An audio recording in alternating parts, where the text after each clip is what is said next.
Nathan's rooftop solar system was smashed to pieces by fake HOA enforcers with steel rods in broad daylight. Behind it all stood Carla Hughes, a petty HOA president who ruled her neighborhood through fear and technicalities. But what she didn't know was that Nathan quietly bought controlling interest in the grid that powered her entire HOA. And just wait until you hear how he rewired the rules and made her empire crumble in the glow of his golden panels. Nathan Foster had always been a man of precision and patience. At 39, he lived in a modest but modern ranch-style home tucked into a cul-de-sac in Evergreen Bluff, a picture-perfect neighborhood where grass height was monitored with more scrutiny than crime. He wasn't the type to cause trouble. He paid his dues, kept his yard neat, and waved to his neighbors. The one indulgence he allowed himself was independence, from the power company, from soaring utility bills, and most importantly, from the HOA's outdated notion of what a roof should look like. On that Tuesday morning in early June, Nathan stood barefoot on his cedar deck, nursing a mug of dark roast, and watched the sunlight stretch across the freshly installed panels on his roof. $20,000. Months of late nights running wires, testing connections, filing permits. It wasn't just a solar array, it was a statement. Clean energy, self-sufficiency, and yes, a bit of quiet pride. The installation had passed city inspection. He even laminated the permit and stuck it in the front window just to avoid trouble. And for a few brief hours, everything felt perfect. Then came the sound of boots on gravel. Nathan looked up to see two unfamiliar men in matching navy polos and khaki slacks walking straight up his driveway like they owned the place.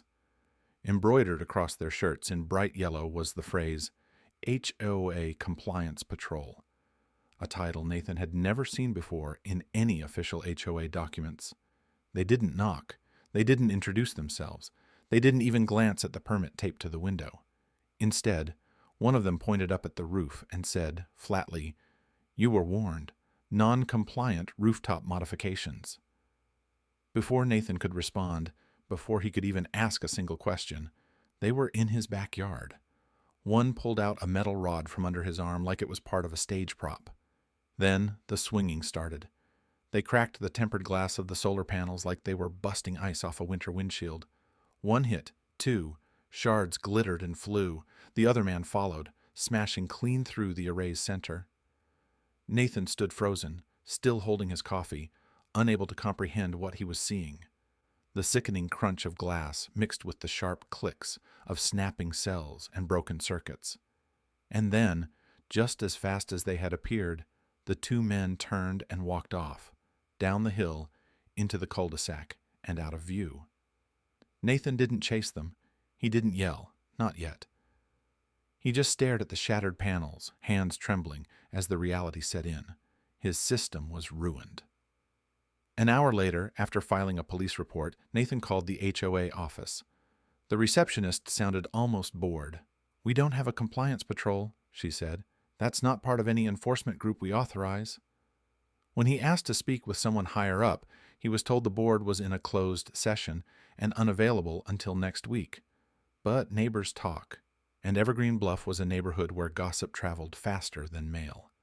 It didn't take long for a few murmured conversations and sideways glances to point him toward Carla Hughes, the HOA president, a woman who'd once filed a formal complaint over a neighbor's lavender plants for attracting bees.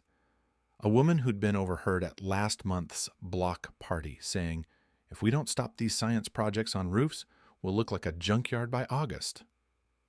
Apparently, she'd been particularly vocal about Nathan's panels, calling them tacky, non-standard, and a threat to neighborhood continuity. That night, Nathan stood alone in his garage, staring at a box of spare connectors and fried inverters. His jaw clenched. He wasn't just angry. He was violated. This wasn't about aesthetics. This wasn't even about the panels anymore. Someone had just declared war, and they didn't know who they were dealing with. Carla Hughes had never held elected office before joining the Evergreen Bluff HOA board. But once she did, she clung to that title like it came with a throne. She wasn't loud or brash. Quite the opposite. Her power came from meticulous control, written notices, and a tone that always implied you should have known better. In her eyes, Evergreen Bluff wasn't just a neighborhood.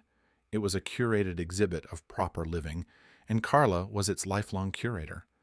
Before retirement, she'd worked as a librarian, quiet, orderly, obsessed with systems. Now, she funneled that same obsession into the HOA charter. She'd rewritten over half the bylaws since taking office, adding clauses so obscure that most residents didn't even realize they were breaking rules until the fines landed in their mailboxes. She banned front porch flags unless they were pre-approved neutral tones. Fines for unauthorized yard sculpture could run up to $500. Tomato plants in front yards? Agricultural encroachment. So when solar panels went up on Nathan Foster's roof, it wasn't just an eyesore to her. It was defiance. Nathan tried to follow the rules. After the attack on his panels, he filed a police report, documented everything, and looped in his attorney.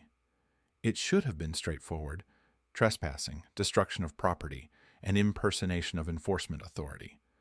But within days, Carla struck back, not with apology, but with paperwork. She ordered a special compliance review of Nathan's property, a rare discretionary audit usually reserved for homes in foreclosure. The review cited him for unauthorized rooftop expansion, unsanctioned electrical rerouting, and structural contamination. Her office mailed him a letter threatening daily fines of $200 if he didn't remove what she referred to as panel debris contaminating public sightlines. The panels, broken and unusable, still lay on the roof awaiting inspection. Carla called them visual pollution. When Nathan brought it up during the next HOA meeting, standing before a panel of board members seated like a tribunal, Carla didn't even try to mask her disdain. She looked him over with a tight-lipped smile and said calmly, "I'm sure the sun still shines without your toys, Mr. Foster." That was when the room went quiet. Everyone knew what she was doing, but no one said a word. Because they were all afraid. A single mother, a few houses down, had racked up over $1,000 in violations because her daughter hung a string of pastel wind chimes from a front window. A Navy vet named Richard Greer had spent 6 months in court after Carla sued him for parking his RV on his own driveway. Never mind that it had been legally registered and unused. Another neighbor had once tried to argue a fine and mysteriously failed his next exterior inspection, receiving 7 separate citations in 1 week. No one challenged Carla and came out unscathed. People moved away, or gave up, or stayed quiet. That was her game. But Nathan was different. He wasn't building a koi pond or painting his shutters blue. He worked in infrastructure. He knew systems, knew how to read between the lines of bureaucratic overreach. And more importantly, he wasn't scared. As the meeting ended and Carla shuffled her stack of enforcement forms like a deck of punishment cards, Nathan didn't speak. He just watched her, calm, calculating. Because at that moment something shifted. This was no longer about energy or aesthetics. This wasn't about solar panels or broken glass. This was about power. And Carla had just used hers to step over a line. The war she started on his roof was about to come back through the grid. Nathan had never been a man to seek conflict, but he was no stranger to systems, and no stranger to leverage. For the past 11 years, he'd served as a senior analyst for the State Renewable Energy Cooperative. His job wasn't flashy, but it was powerful in the quiet way only infrastructure roles can be. He worked with energy policy, procurement, incentive regulation. He knew the back alleys of public utilities like a city planner knew sewer maps. And Evergreen Bluff, as it happened, was sitting on top of a rare opportunity. Weeks before the solar panel incident, Nathan had been reviewing filings from the state's Deregulated Infrastructure Initiative, a test program that allowed private firms to purchase interest in local power distribution as part of a green energy incentive push. One of those test zones?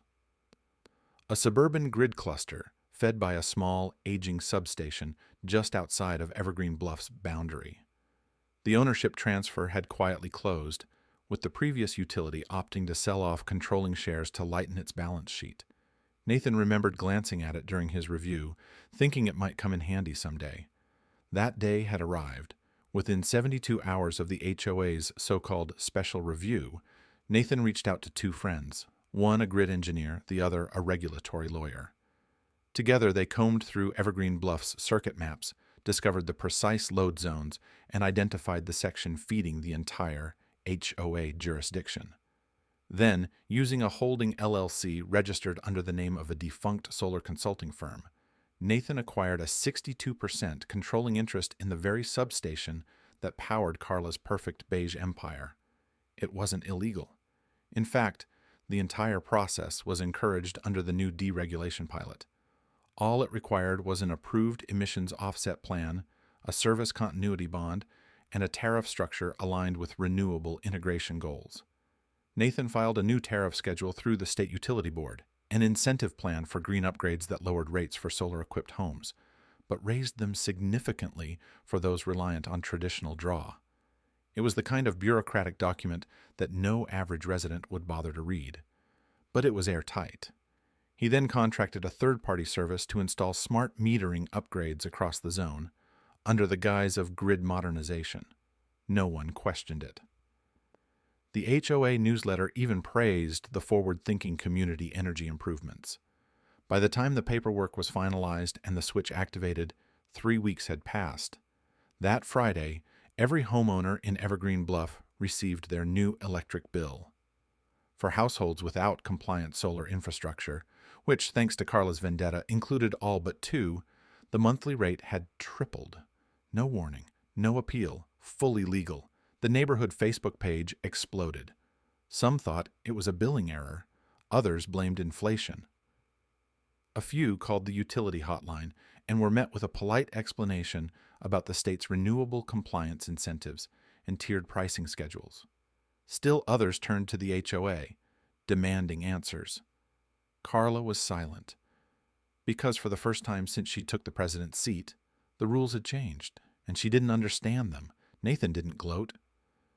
He didn't post about it. He didn't so much as smile in public. But at home, he sat with the satisfaction of a man who hadn't just fought back, but rewired the battlefield entirely. The outrage didn't take long to ignite. By Monday morning, the HOA inbox was overflowing with complaints. Lawn signs popped up overnight that read, "Unplug Carla," and "Who tripled my power bill?" The neighborhood Facebook group, which Carla once micromanaged down to the punctuation, was now a digital wildfire of panic and accusation. Homeowners were furious, and rightfully so. Retirees on fixed incomes, families juggling school costs, and even Carla's longtime supporters were now staring at electric bills 3 times higher than usual, with no explanation that made sense to them. The HOA board scrambled. They tried to file an injunction against the rate hike, only to discover that the tariff had been approved by the State Utility Board, supported by the very renewable policies they'd always ignored. There were no loopholes, no appeal process. No one had bothered reading the new grid control disclosures buried in the last quarterly report. Then Carla called an emergency HOA meeting. She expected support. Instead, she was met with a packed clubhouse and a wall of anger. The meeting lasted less than 20 minutes before someone shouted, "You did this." Others followed. Carla tried to deflect, blaming external interests and technical oversights. But the crowd wasn't buying it. When she stood to speak again, the room turned against her. Someone booed, then several more. She fumbled for the gavel, but even her own treasurer stood up and walked out. Within 48 hours, she reached out to Nathan. The message was carefully worded. A request for constructive dialogue regarding energy policy conflicts. But Nathan understood it for what it was, a white flag. They met at the public library, a fitting place for Carla to face consequences born from documents she had refused to read. She brought a lawyer. He brought a laptop and a spreadsheet. No theatrics, just facts. "You broke my system," Nathan said, voice calm. "So I bought yours." Carla, suddenly without her usual armor of ordinance numbers and fine print, blinked hard. She tried to talk terms, asked if there was any room for adjustment. Nathan leaned back in his chair and pressed a key. A document appeared on the screen titled Evergreen Bluff Grid Opt-out Agreement. Of course, "There's an option," he said. "Install compliant solar panels, real ones, not the fake kits you banned, and you're exempt from the rate increase. It's all in the policy, page 7. The lawyer skimmed it, then closed the file with a silent nod. Within a week, the HOA sent out an official notice encouraging residents to embrace the transition to energy independence. By the end of the quarter, nearly a dozen homes had solar panels installed, with more applying for permits weekly. Evergreen Bluff, once a community where tomato plants were criminal, was now the most solar-friendly HOA in the county. Carla Hughes quietly resigned 2 months later, citing health reasons. The resignation was printed on the last page of the HOA bulletin, without fanfare, without defense. Nathan rebuilt his solar array, bigger this time.